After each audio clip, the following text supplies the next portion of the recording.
So those shoes you just saw, they're selling for 40,000. Yo, so I am stuck in New York City. My flight back to LA got canceled last night. So hold on.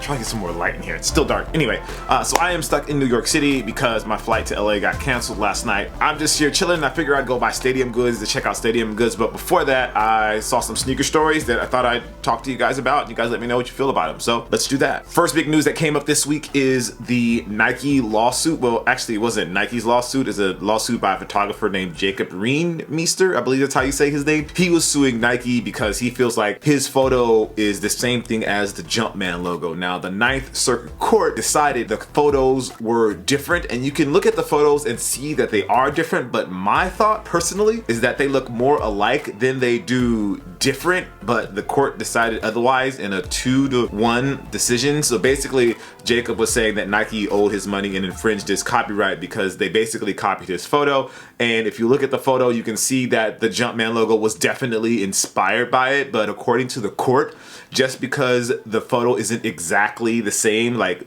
Jordan's arm isn't the same and the angle of the photo isn't exactly the same, that it doesn't infringe on his copyright. So basically this guy loses the case. I imagine Jacob is going to appeal. I wish that guy the best of luck, and you know, shout out to Nike for winning the case. Let me know what you guys think about that down in the comments below. Next story, I don't know why I'm jumping around. Next story comes from, I don't know why I'm using my hands. Next story comes from Adidas. Well, actually it comes from Mark Dolce. If you guys were around during All-Star, you know they did the 747 warehouse, and during that like festival that they had for basketball, that they basically allowed people to come in and create their own shoes. Mark Dolce, who used to work for Nike but now works for Adidas, was one of the designers there, and he was allowing people to kind of cobble together their own future version of basketball. Well, he put together a shoe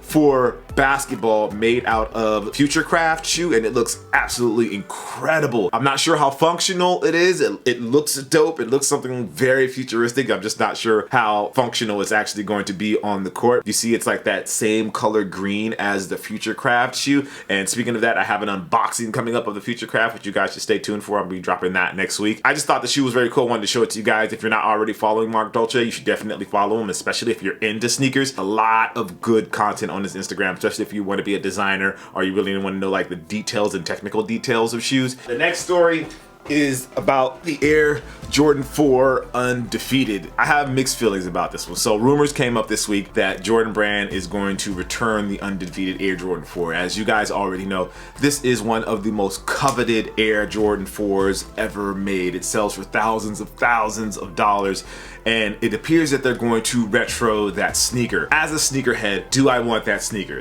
Yes. The original, absolutely. Do I want Jordan Brand to retro that sneaker? I'm gonna say that I don't want them to retro that sneaker. There are certain things in the sneaker world that are, I don't know, they're sacred. I don't want to, well, sacred sounds too religious, but there's certain things that you don't want to see return as a retro. Like this is one of those big cultural moments. It kind of has its own mystique. It has its own history. It has its own lore. It has its own story about how the shoes are being passed around. Collectors are buying them and they're displaying them, or sometimes they'll wear them and they pop up here and they pop up there, but they've never really been available to the general public. It's always a shoe that people aspire to get their hands on. But if they retro that shoe, I honestly feel like it takes away from a lot of that. I don't want to see the shoe retro. As cool as I think it would be to actually own a pair, the fact that they may retro them kind of makes me sad a little bit. That's a line that I don't want them to cross. That Undefeated Air Jordan 4 is just something I feel should just be left alone. None of this is confirmed. There is no confirmation that the shoe is actually going to return. I do want a pair. If they do retro, I'm going to get a pair. However, I don't want them to retro, if that makes any sense. I don't know if that makes any sense to you guys.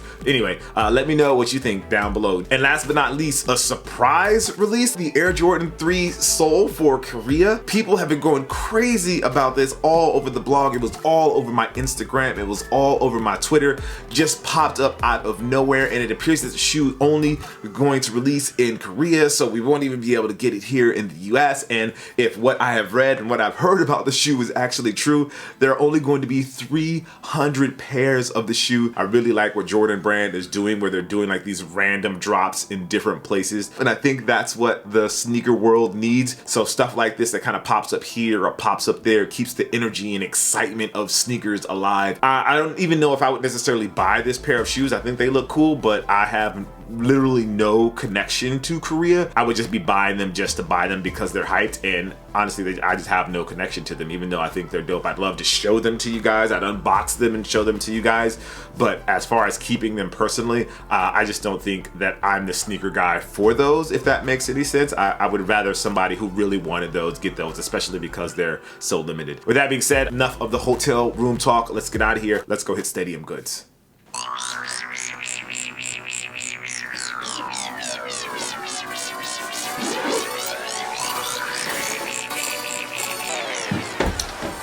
All right, let's go.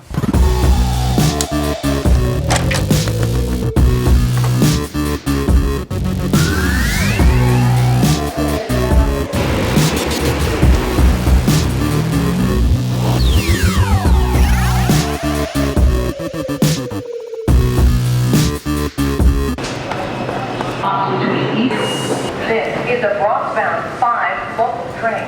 The next stop is 59th Street. Stand clear of the closing doors, please. So I clearly don't know what I'm doing here in New York. I caught the train the wrong way, trying to get to Stadium Goods. So now I'm catching the 6th train, but I'm going downtown. I caught it uptown. I was supposed to go downtown. This is a Brooklyn-bound.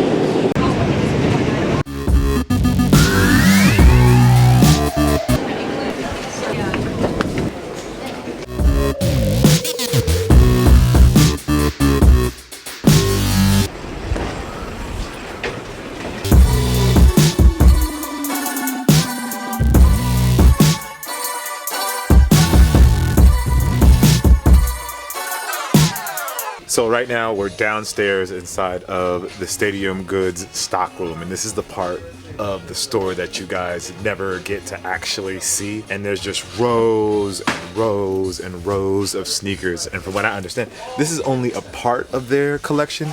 I'm actually getting a tour of downstairs by their manager, Earl, and he's gonna show me one of the most exclusive shoes that they have here in the store. I haven't found out what the price is, but I think it's going to be crazy because from what I understand, there's only 5 pairs of this shoe in existence.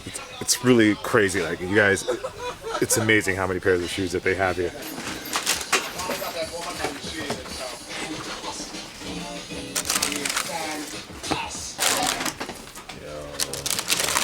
This one's unwrapped. So those shoes you just saw, these in that box right there, they're only, you said 5 pairs? 5 pairs. 5 pairs of these in existence, and they're selling for $40,000. $40,000. So if you want a $40,000 pair of shoes, limited to only 5, you can get them here at Stadium Goods. Everything in here, these cages, it's all locked away. You can't get to that stuff unless you have the key, and that probably means money. All right, so I don't buy a lot of shoes by consignment, and so I'm here with Earl, and I'm asking him a lot of questions. So I'm gonna just get a couple of them on video, asking about just like the whole consignment process. So if you've never done consignment, like this is gonna be like your consignment education, and then we find out like some of the hype stuff that they've been able to sell.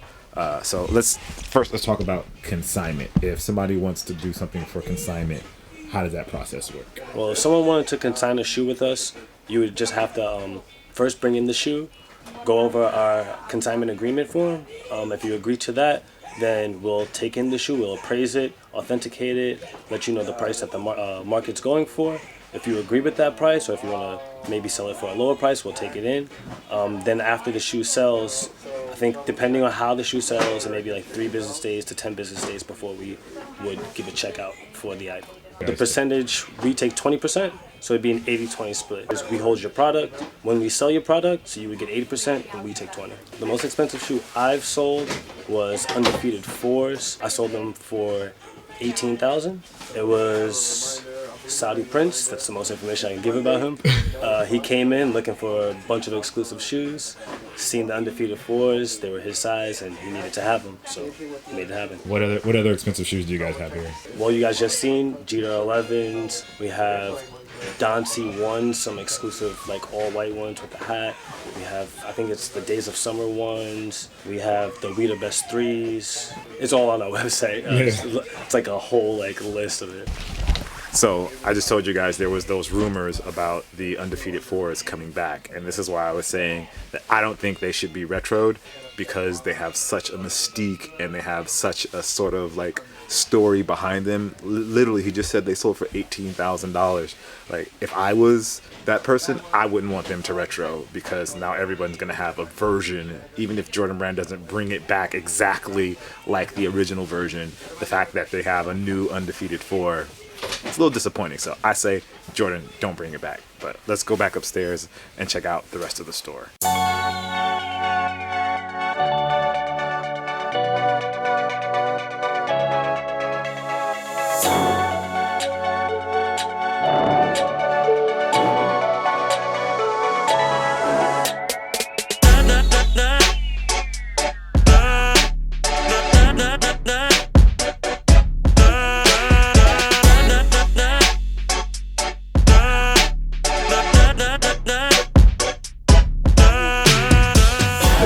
Crazy stuff here, but a few facts that I learned while I was here.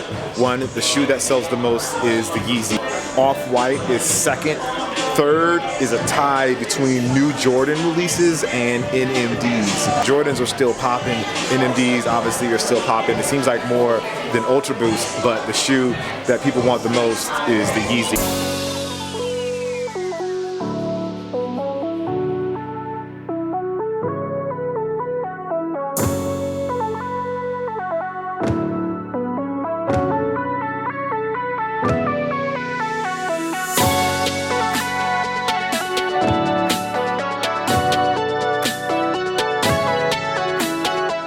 Alright, so that is Stadium Goods. Peace to Stadium Goods. Thank you guys for giving me a tour of the stock room and everything. But if you ever want to go to Stadium Goods, New York City, it's on the corner of Broadway and Howard Street, which is right off of Canal Street.